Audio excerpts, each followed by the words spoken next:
The cellar door flew open with a booming sound, and then he heard the noise much louder on the floors below, then coming up the stairs, then coming straight towards his door. "It's humbug still," said Scrooge. "I won't believe it." His colour changed, though, when, without a pause, it came on through the heavy door, and passed into the room before his eyes. Upon its coming in, the dying flame leaped up as though it cried, "I know him! Marley's ghost!" and fell again. The same face, the very same. Marley in his pigtail, usual waistcoat, tights and boots, the tassel on the latter bristling like his pigtail and his coat skirts and the hair upon his head.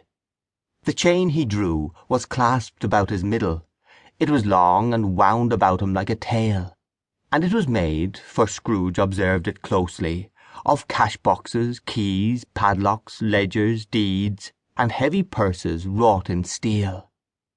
His body was transparent, so that Scrooge, observing him and looking through his waistcoat, could see the 2 buttons on his coat behind.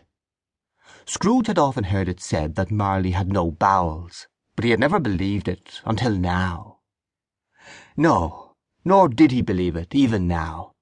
Though he looked the phantom through and through and saw it standing before him, though he felt the chilling influence of its death-cold eyes, and marked the very texture of the folded kerchief bound about its head and chin, which wrapper he had not observed before, he was still incredulous, and fought against his senses. Now," said Scrooge, caustic and cold as ever. "What do you want with me?" "Much." Marley's voice. No doubt about it. "Who are you?" "Ask me who I was." "Who were you, then?" said Scrooge, raising his voice. "You're particular for a shade?" He was going to say, "to a shade," but substituted this as more appropriate.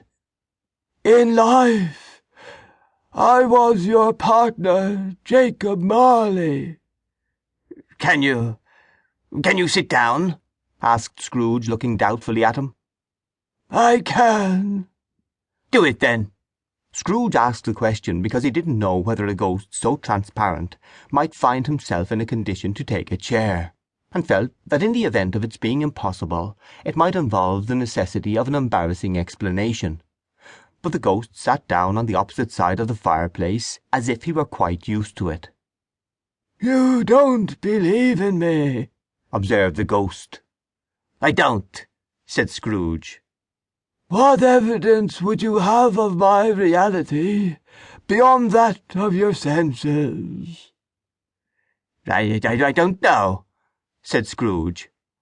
"Why do you doubt your senses?" "Because," said Scrooge, "a little thing affects them. A slight disorder of the stomach makes them cheats. You may be an undigested bit of beef, a blot of mustard, a crumb of cheese, a fragment of underdone potato. There's more of gravy than of grave about you, whoever you are." Scrooge was not much in the habit of cracking jokes, nor did he feel, in his heart, by any means waggish then.